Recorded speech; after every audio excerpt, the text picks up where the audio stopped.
right, everyone, welcome to our next episode of Truth Noir. I'm here with my co-host for the evening, Adam Papagan. Thank you. you. You might recognize him from the show in the previous time slot. There's a place. Adam, I'll hand it over to you for a second. Why don't you go ahead and tell everyone out there a little bit about what you do and why you're here with us this evening. Well, thanks. My name's Adam. I host There's a Place. The show precedes this. It's just a show that deals with, it's a hyper-local cerebral talk show. It deals with place and personality in mind and kind of existential topics. And I'm really excited to be on this show because Norm and I know each other outside of the show. And, Absolutely. I was here first, you came in. I love the idea for the show. And we've never really talked about any of this conspiracy stuff in depth socially. Yeah, well, we're kind of both, this is the first time we've actually done any of this together. We've worked together on some other projects, but talk show. Nothing quite like this. So I'm just as excited as you are to see how this turns out. So I figure we could banter about a few topics tonight. I prepared a little bit of stuff, but basically, to reiterate the basic intent of the show. Is that we're here to kind of address some topics that are of concern to, as it turns out, a great many people, and these questions don't really get a good answer, or at least not a satisfactory answer to most people in major media outlets. And so we're kind of trying to look into these things and kind of see if we can shed some light on it, maybe kind of introduce a larger public to some of these topics. And so one that I have been observing for a while, maybe you have too, we do live in the same city, is this concept of contrails, what some people call chemtrails. These? Yeah, these ones right behind us. We'll go and go full screen on that. There we go. And they're airplanes. Yeah, they are made by airplanes. No matter what you believe about their composition, they are most certainly made by airplanes. And the detractors from this chemtrail theory say, well, there's this phenomenon that happens that when airplanes take off, they reach a certain altitude, and whatever condensation forms on the wings, during their ascent into the atmosphere, freezes and creates a reflective trail that reflects sunlight, and it sticks around for a little bit. Like a cloud. Yeah, a contrail, a condensation trail. And so these generally dissipate pretty quickly because the air is pretty turbulent up there. That's, when you're starting to catch the jet stream, and they don't stick around for very long. Now, there's contrails that they stick around all day, and they eventually, by the end of the day, make these huge matrix patterns across the sky, and people think that there are chemicals and things in these trails that the planes leave that are of dubious composition and also of dubious purpose. Like, if they're doing this, leaving chemicals in the air, what are they and why are they there? And so what about skywriting? Skywriting is a whole separate matter. Those don't stay in the air for very long either, as it turns out. But at least there you know what's going on, and those are canisters of a certain aerosol composition that are made for a specific purpose. And what's your theory on the chemtrails? Do you think they're contrails? Well, do they have chemicals in them? I think there's room for both theories. I mean, obviously there's the contrail that dissipates quickly, and then there's also the trails that stick around for a long time, and that's not normal, for a contrail to do that. And people that have analyzed where there's been heavy bombardment of this, like there's, if you look at the photo, there's lots of these trails that are being left, and they also don't follow normal flight patterns. These are not You know, usually if you have an airport in an area, planes fly out of maybe 2 runways in any given direction, and so there wouldn't be this whole major lattice work of trails being left, and so that's kind of suspicious also. And so I think there's a little bit of weight to the theory of chemtrails because of this. Like, planes don't usually fly in these kinds of formations, and when there is a lot of these trails left, people have reported in their local area like a change in odor in the air. People have reported allergic reactions that they had never had, you know, living in an area before.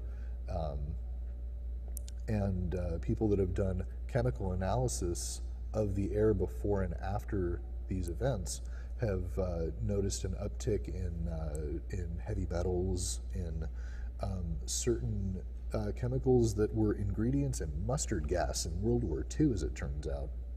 And there's a lot of debate over the matter, so I just thought it was an interesting topic to bring up. A lot of people say it's bogus, but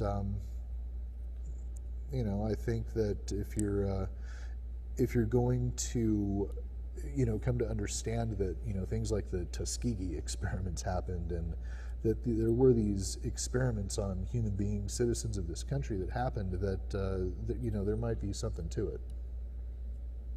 I'm in the bogus camp.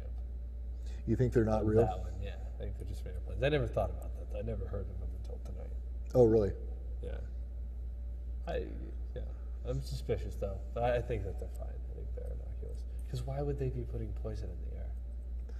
Well, you know, they might not be specifically to harm people. They might be to, you know, they might be pesticides, you know, meant to aid farmers in protecting their crops.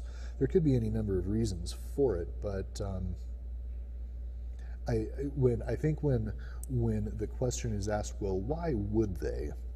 It brings up other topics like, well, why would they experiment on, you know, people in World War II? You know, there's sometimes these things that happen that there's not a valid explanation for, except for, well, our government just does weird, messed up stuff sometimes. So,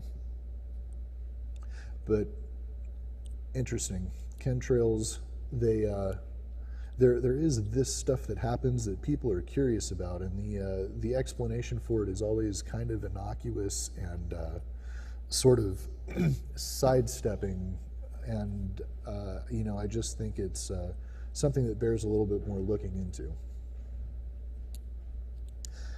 Next one I found is a little bit more mainstream. It's this one here. So this is Aldous Huxley, and you know, he's a very famous science fiction writer, and he had a quote, and if you can't see it, if you're viewing it low resolution, I'll read it to you. He said, "There will be in the next generation or so a pharmacological method of making people love their servitude and producing dictatorship without tears, so to speak. Producing a kind of painless concentration camp for entire societies so that people will in fact have their liberties taken away from them, but will rather enjoy it because they will be distracted from any desire to rebel by propaganda or brainwashing enhanced by pharmacological methods. And this seems to be the final revolution." Aldous Huxley. And now this was said a very long time ago, and he wrote in books about how this was not just a philosophical statement. He wrote novels about how you know, people lived in these sort of draconian, you know, very harsh you know, governmental climates, but were just kind of, you know, whatever about it because they were drugs and porn, basically. Mm-hmm. And I wanted to ask your opinion on this, because now we have all of these sort of, you know, Wellbutrin and antidepressant medications, and it kind of seems like maybe Aldous Huxley was onto something decades ahead of his time. True, but then you also have a lot of people who don't have health care at all. That's so true if they too. were trying to control poor people from rising up, wouldn't they want to be getting these drugs to them as easily as possible? Maybe. This is only the middle class. See, the middle class is really, they're bearing the weight of our whole society. Sure. Because the rich people, they're just they can just do whatever they want. Well, yeah, and they don't have to worry about healthcare. Yeah. And poor people, they're just like, there's so many obstacles to get out of poverty that they're just like, they're just kind of like stuck in this bottom rung society. But the middle class is the one that's getting squeezed and squeezed more and more and fed things. True, very true. And led to just consumerism and just this whole like myth of happiness. It's all geared at the middle class. True, but and where I would differ with you is they all still work though. The middle class and the lower class or the poor, they still work these garbage jobs, most of them that they hate. And so, and I'm not saying that it's a bad thing, but with this, now a little bit more socialized medical system that they call like Obamacare, but this has made exactly that medical care, that ability for people to get prescription drugs much easier. And so I think that with that occurrence recently, within the last couple of years, that exact thing might be occurring. Well, just keep feeding them.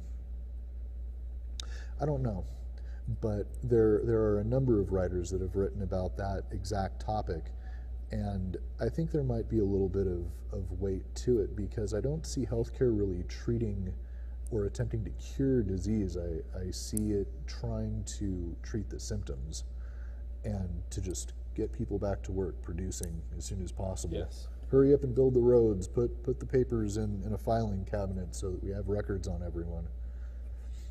I don't know, what do you think? Well, are you saying that they treat people so that they work these garbage jobs? All jobs are garbage jobs. If you didn't have a garbage job, the alternative is that we'd be working on farms. You'd have to like grow your own food.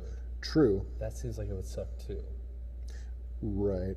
But I think that I think there's a paradigm shift kind of coming with the advent of technology and with the ability of all of this menial labor to basically be performed by robots. You don't really need to sit in an office and file papers and alphabetize things. You don't need to really know how to work on a car anymore. Like all of these things can be done, or at least greatly aided by machinery. But we also have in society still this sort of construct of, well, you have to get out and earn your keep. But why? Like, if machines can do all of this, if this was what the Jetsons were talking about, where you can have the 3 o'clock workday. Right, you can have the robot maid that does everything for you, why should you need to live under this stigma of being, you're a worthless deadbeat because you don't have a job? Well, machines are taking the jobs. All of the assembly line workers got put out of work, through the Industrial Revolution up through the 70s and 80s, even into today. Pretty soon you're going to have freight vehicles driving themselves, so all of the high-paying truck driver jobs are no longer going to be available. All the UPS truckers that make $40 an hour or whatever it is, it's going to be a thing of the past, and it's not going to be those people's fault. Like, those people weren't deadbeats, their jobs became obsolete. So I feel like it kind of comes to a question of, well, what were we really put here to do? Were we put here to just find menial tasks for each other to do for our entire lives? Or do we have the ability to find a way around that? To find a way to kind of explore our more intellectual, dare I say it, spiritual side, without all of these other things standing in our way, like having to, sit in an office for 8 to 10 hours a day. I just kind of, these things make me think. Yeah. Yeah, well, where's it all good? See, the thing is they need everyone to have jobs or they'll get bored. Or they need to feed them drugs. This is why I don't think the drugs have come on yet, or like the mind control has really set in yet. So he still has jobs. I think if they could feed everyone a drug and then just have them live in like government housing or whatever, just like take care of everyone and they just watch television all day, I think that would be what's happening. But I don't think they have the infrastructure. I don't think they have the ability yet. Also, the rich people are making so much money off of the way things are. They were rich before, though. That's the problem with it. Well, yeah, and I think that is a construct that they are trying to maintain, is that, well, we got to have, we don't want to share this wealth with anyone, so we might as well, and this is where I think maybe it is, here, take Prozac, take all of these things to keep you from getting depressed to the point where you just start sitting at your desk and not doing anything, is because if it came to one of those things where everyone was like, hey, boss man, why don't you get robots to do all this stuff? People would have a lot more free time. They'd start asking questions about some of the other things that their governments have been doing, like, hey, why are we waging erroneous wars? They'd start reading more books, right? And so I think that plays a lot into it, that they don't want to part with their money. They don't want people asking how they got it. What do you think about institutionalization of people? Oh man, that's a big deal too. America has and I don't have an infographic for it, but I like that you brought that up. America has the largest private prison population on the earth. Its prison population is larger than many entire nations on this earth. And yeah, I think it's very disturbing, because you have these institutions now that make money from the government for incarcerating people. And I'm all about putting bad people in prison for a little bit so they can think about what they've done, but when your best interest is keeping them there instead of rehabilitating them, teaching them how to function in society when they have paid their debt for their crime, yeah, it's very disturbing to me too. What do you think about it? Oh, it's terrible. Where else are we gonna put people? They're making it more and more illegal to be homeless. Just today, the city council passed that ordinance, and now the cops can take tents away from them and put them in jail. But then, what? Would you rather live on the street or be in jail? On the street, you could drink wine and do crack and do what you want. And in jail, you'll have jail. It sucks though. But then maybe you could get hooked up with some mental health services. But then mental health services must not be very good. And that's why some people go off their meds and choose to live on Skid Row. Yeah, well, it doesn't seem to me. Yeah, and I agree with that 100%. In the early, it was during one of Ronald Reagan's terms, and this is strictly a California thing that I'm talking about, but I think it set the precedent for other states to do this as well, where they they changed the standards by which mental illness is diagnosed. And so many people became ineligible for these mental health services, and they got turned out onto the street. That's why you have a huge mental health afflicted homeless population it was just Los Angeles, but it's many urban areas now. And yeah, I think it's awful, and especially in a society, in a country that touts itself as a Christian nation, to treat people like that have nowhere else to go, I think is pretty abominable. and to allow, like what you were talking about earlier with the homeless population and the recent laws that have, come to pass where the police are able to basically now confiscate people's property for no reason. I agree with you 100%. I think it's terrible, and where if you were living on the street, that's a bad enough gig anyways. But now in prison, where you will go if you are now found to be homeless, like that's the crime that you've committed. Like life hasn't kicked you down enough. Now you're guilty of a crime, and then now you go to prison, and now you have to deal with a very centralized gang violence element. As it turns out, in prison, it's not illegal for someone to rape you. You have basically no ability to feed yourself nutritious food.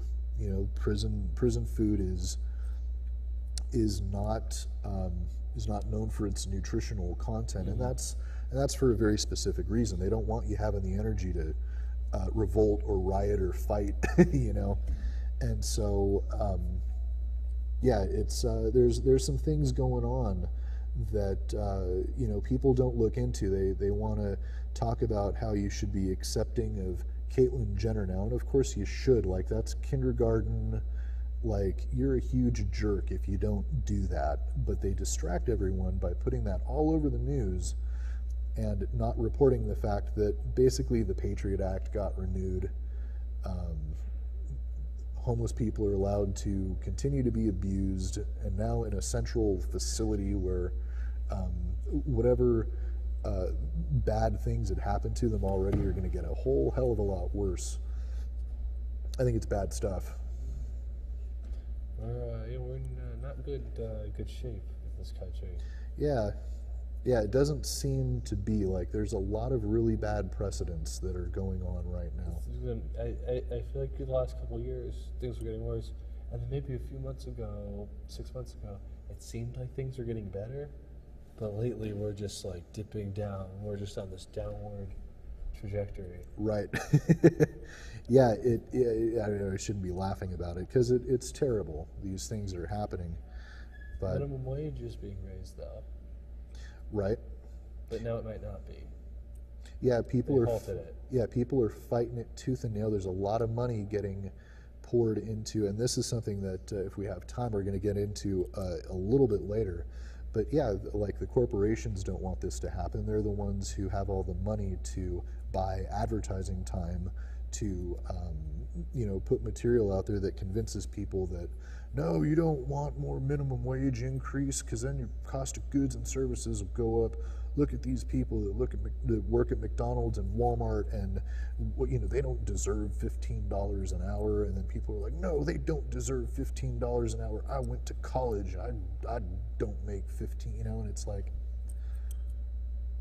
that's the opposite of what people should be saying. Like, it should be, this world has infinite resources for everyone to have everything they need, and if they don't, we need to look at the people who are hoarding all of this wealth and all of this, and basically using all of the resources of this world to make war, to spend on advertising, to keep people fighting amongst themselves about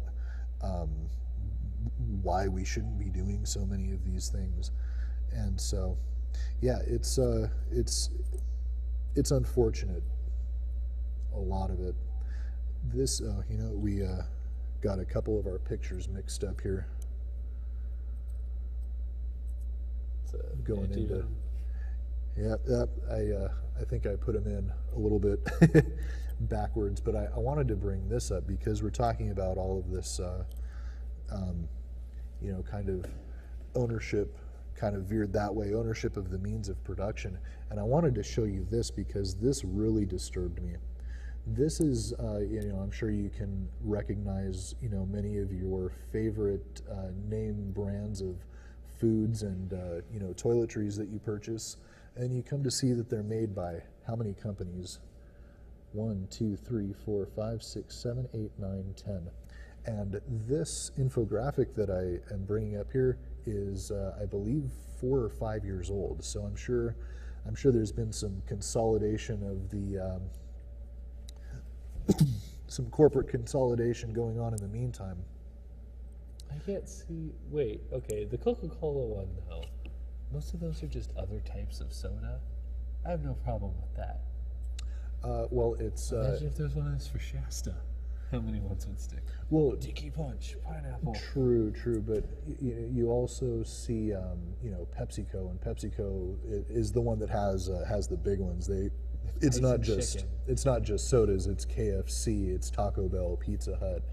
Well, and Tyson Chicken. That's most of the chicken in the country is Tyson Chicken. Yep, they're a huge processor of chicken, and if you look, and I know it's big, and I wish there was a little bit more resolution on this, but you can see that all of these things are made by a very, very few people, and that's the main point, is that these companies employ millions of people to the extent that, like, they could just decide, well, we're not going to pay anyone anymore. Oh, you don't like how little we're paying you? We can pay you less if you want, and you can get angry and quit your job, and you can go to another company, and we own that one too. And we already have records on you, so we're not going to give you a job because we know you're trouble. And I just feel like it's that kind of process that's happening that is really not good for the American worker or for any citizen of the earth, as it turns out, because these corporations are now multinational and have offices all over the world. Mars. Yeah, man. Mars bar. It's like, oh, well, I don't like M&Ms. I like Dove bars. Oh, it's made probably on the same equipment from the same chocolate, Or your favorite brand of soap is, I don't know. I mean, this stuff kind of depresses me, and it's only getting worse. These companies keep eating each other up, and you remember when AOL Time Warner happened, right? The worst business deal of all time. Well, yeah, you had all of these crappy, companies. AOL is a garbage, internet provider, but it set the stage for that consolidation of wealth and that ability of all of these companies to then buy other companies, and it's it's carnivorous, and it doesn't. It's not conducive to anyone making progress. You make all of these products that are just mass produced. You spend all the advertising money on consumerism. You get everyone buying it, and then you need to eat up more resources. And so you decide, well, we need to build a manufacturing plant in the middle of the Amazon rainforest. So you cut down half of it, and that's not good for the world. Like, that's where a lot of our oxygen comes from, and there's other places in the world that are being destroyed by this, and we don't need it. We don't need one company making a million different kinds of candy bars and trying to convince you that they're made by different people. Today I was just thinking about, I'm going to try to eat at more mom and pop restaurants, shop at more mom and pop places, just do everything mom and pop. Absolutely. It's not always possible though, but in general. Yeah, I think it'd be a good idea. Try to go local, but then if if I do it too much, those companies get successful. Right, and then they become the exact thing. Yeah, I think there was an episode of South Park like that, exactly. Right, where, oh, we burned down Walmart, but now we're shopping at the local place, and then it got all huge, and it started treating people the same way. And I think it's one of those power corrupts, right? And absolute power corrupts absolutely. That's a hard thing to get around, but I think on the scale that it's going on, it's just bad for the world. I found a little bit of a solution though. It's not like an Buycott? yeah. What is the buycott? Buycott is an app that was made because we try not to be all doom and gloom here, right? Because I was looking for something like this because I was like, all right, well, what can we do? And in the news recently, you see a lot about McDonald's losing market share in the huge restaurant chain business, and they're closing more stores than they're opening, and that was through people making a conscious decision to stop going there. Corporations are victims of their own system of values. If they stop getting money from people to do something, then they're going to do something else. It's not because they're good people, it's because they want your money. And so when they see that a company like McDonald's is not as profitable as it used to be, they're going to try to consolidate that wealth, close stores, lay people off, and put their resources into doing something else, like Chipotle. like owned by the same company, but Not anymore. Oh, really? Are they? McDonald's sold Chipotle back to them Really? That is news to me. When did that a happen? couple years ago. Okay, I'm a little behind the times maybe, but yeah, so that's awesome. And well, as it turns out, it was premature because people stopped going to their restaurants because with all of this, trend in veganism and just eating healthier in general, people have stopped going there. And I found this app buycott. It's available on Apple and Android phones, and what it allows you to do is to scan the barcode of an item at a grocery store, let's say, and it will tell you if it is owned by some massive conglomerate corporation. And they have different things that you can watch out for, like, oh, is this company owned by the Koch brothers? Is this company involved in rainforest deforestation? And so you can kind of pick what companies you support based on the parameters that you input into it. And I thought that was something that I would put on here tonight, because I think it's a thing that is not just, oh, you got to stop, corporatization. Okay, well, what do you do about it? Well, this is a thing that you can do that kind of puts a little bit of the power back in your hands. Vote with your spending dollar kind of thing. And if that's what runs the world these days, which evidence shows that it pretty much does, that's a way that you can make your spending dollar count just a little bit more. And so, have you used the app?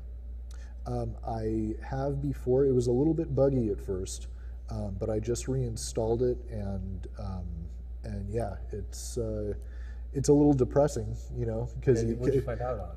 Well, I found out that almost any paper product that you purchase in America is owned by the Koch brothers. And the Koch brothers are, if people are not aware, they are involved in major conservative political activism and funding. They've supported the Bush campaigns. They've supported. They're also big proponents of oil pipelines. They own a lot of those, so a lot of their money is pretty ill-gotten.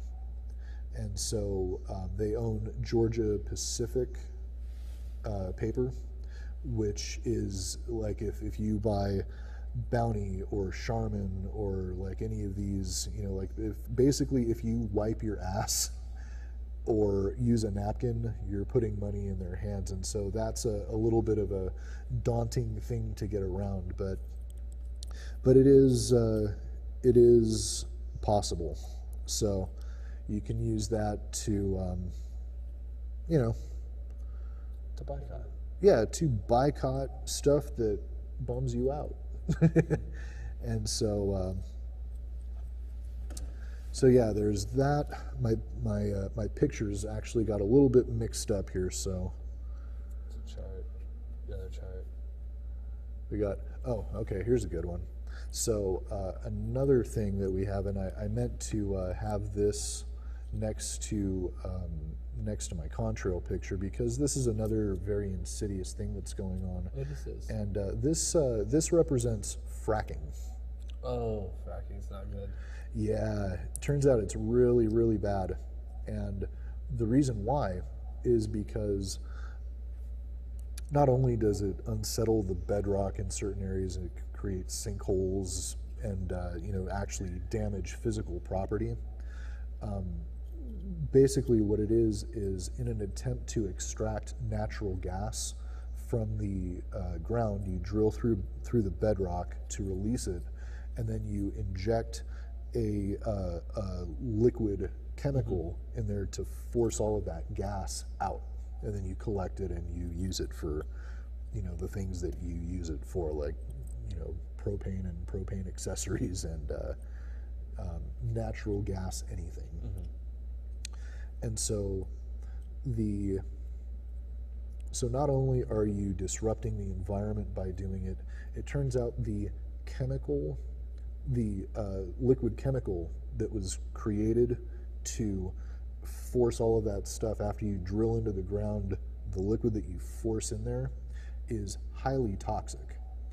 Now, we're not allowed to know what is in this chemical because there was legislation written and passed with the aid of Dick Cheney, or, you know, former vice president, that categorized that substance as proprietary.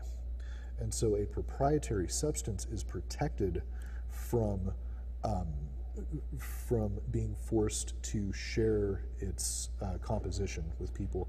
And the reason for that proprietary protection is that if you make a product, if you make a barbecue sauce and you don't want people to know what that, yeah, any secret ingredients, secret recipes, that's why proprietary, you know, recipes are protected. And usually it's something pretty benign, like, you know, the secret ingredient in your barbecue sauce, or the recipe of Coca-Cola, which is you know, not a you know, good thing for your body to take in, but it, you know, it's a beverage, right?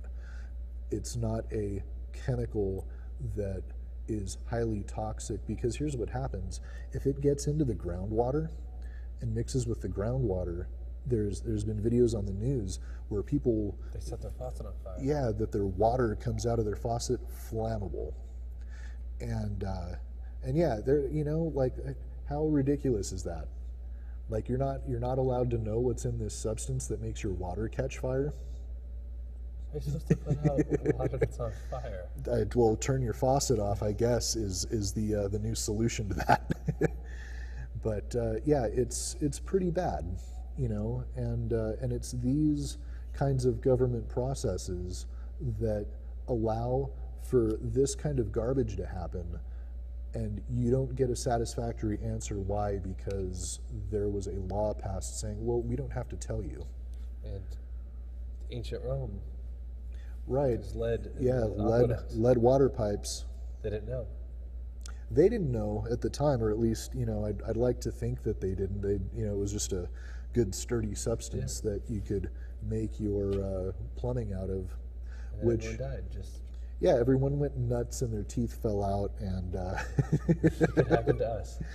Well, you know, it's happening to us. It turns out that it is in fact happening, because in the areas where maybe the concentration of this chemical isn't enough to make your water burn, it still is present usually when you dig down that far, and if there's a water table that your community is drawing its water from that's affected by that, there's people that have gotten very sick you know, for seemingly no reason. Turns out it's stuff like this. You know, if you watch that movie Aaron Brockovich, that was a similar story about a community in, you know, a couple hours away from here that was decimated by, you know, these chemicals that were getting leached into the groundwater because of certain types of mining, and I think it was oil drilling also that contributed to, you know, thousands of people getting sick. And the company, you know, trying to skirt responsibility for it, saying, no, it was always like that. That wasn't our fault. You can't prove we did that. And it turns out that the justice system is actually helping these companies do this by allowing these, you know, these really horrible laws to be passed.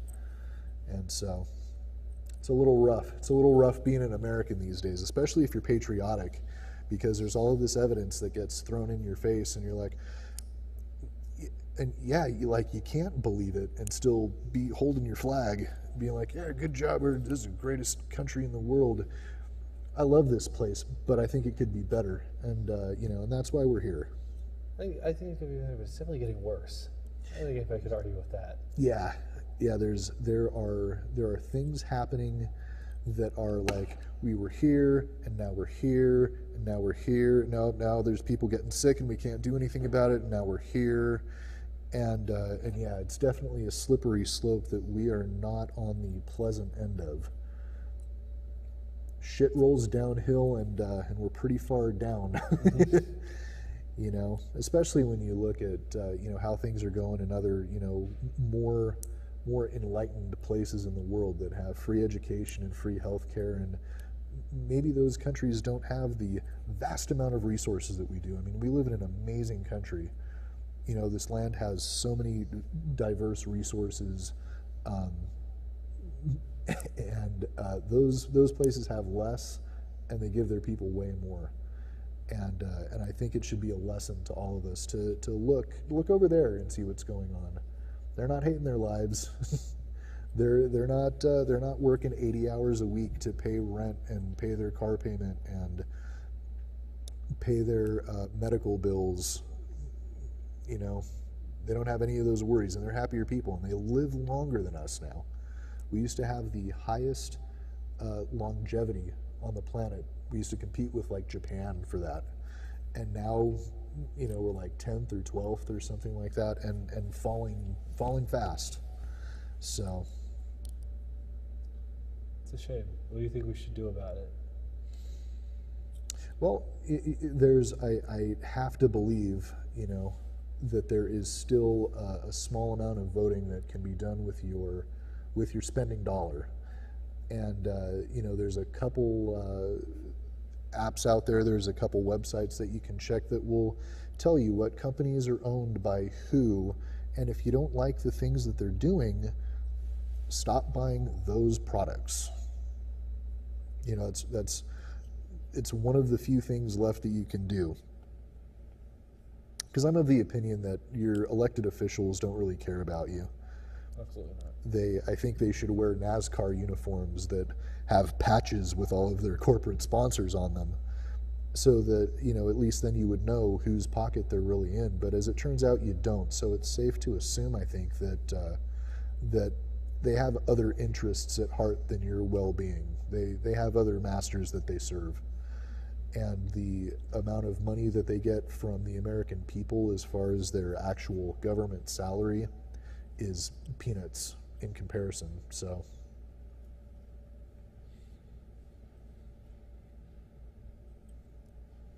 frack this. Frack this.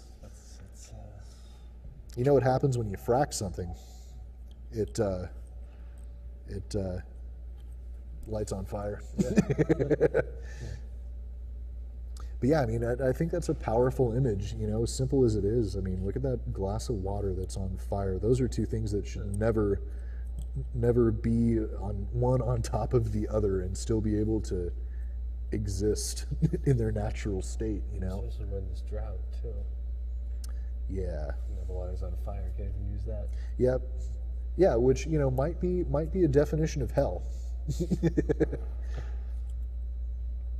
But yeah, I wanted to, since we've been skirting around this for a long time now, I wanted to talk about some people. We brought up Aldous Huxley earlier, but there's another couple books and one author specifically. This guy right here, George Orwell, the man, my hero, and he wrote this book called 1984, and he also wrote this book of essays, among many other things. But this essay one, I should read that one.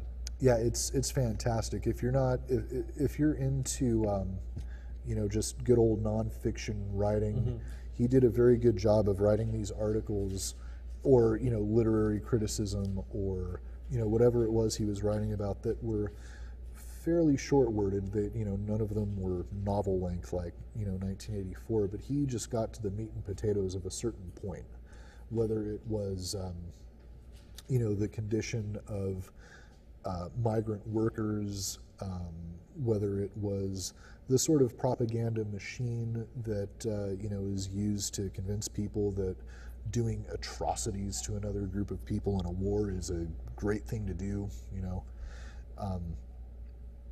and he had the distinction of being, there's a lot of stuff I'm going to leave out here, but he had the distinction of being one of those very active writers. A lot of writers are passive, they observe and they write. And there's nothing wrong with that. That's a good way to wrap your head around a whole big thing, is by looking at the big picture of what's happening and then writing down, what you think about it. But Orwell was not one of those people. He was in the thick of it. If he was writing about war, it was because he had been to war. The Spanish Civil War. Absolutely. He left a writing job in England to go fight in the Spanish Civil War against Franco and the fascists. And the only reason why he stopped was because he actually got stabbed through the throat and wasn't able to talk for a long time. But he was a person that he was one of those active livers of life, as it was. And he wrote about how we've been talking a lot about propaganda and scarcity, manufactured or otherwise, and how it is used by governments to control people, how the media outlets, whatever they may be at the time, can be used, for the good of the people, to inform them of things that are going on, or to control them by telling them lies. And one of those was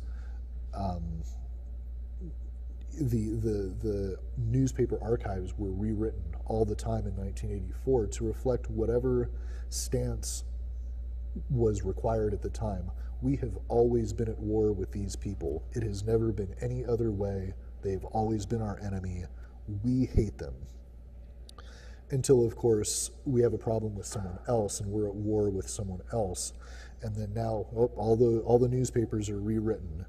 We have always been at war with this group of people, and it has never been any other way. It's like when, Ronald Reagan, met with members of the Taliban and compared them to the founding fathers, right? Until, of course, we had a problem with them, and now they're horrible people. He had this one thing to say, and this was from this book, but I forgot to mark the page, so I just wrote it down. But this was his comparison of our relationship with Hitler and with Stalin, who he felt did very similar things. But we applauded one, we hated the other, and he had this to say: "One could not have a better example of the moral and emotional shallowness of our time than the fact that we are now all more or less pro-Stalin. This disgusting murderer is temporarily on our side, and so all of the purges and people locked away in gulags and other atrocities are suddenly forgotten." So this is from his wartime diary, July 3rd, 1941. And Orwell had no problem telling it like it was. Yes. And so if if there's anyone, watching, or that specifically that's ever wanted to argue with me, I've always steered him this way and said, look, here was a guy saying this stuff 50, 60, 70 years ago. Well, you guys, it looks like that's all the time we have for today. Thank you for tuning in, and I want to thank my my co-host for the evening, Adam Papagan. Thank you. Thank you very much for coming in and sharing the stage with me and talking to me about this stuff. So we'll come back at you next week with more stuff. Wherever you're going, get there safe. Take care.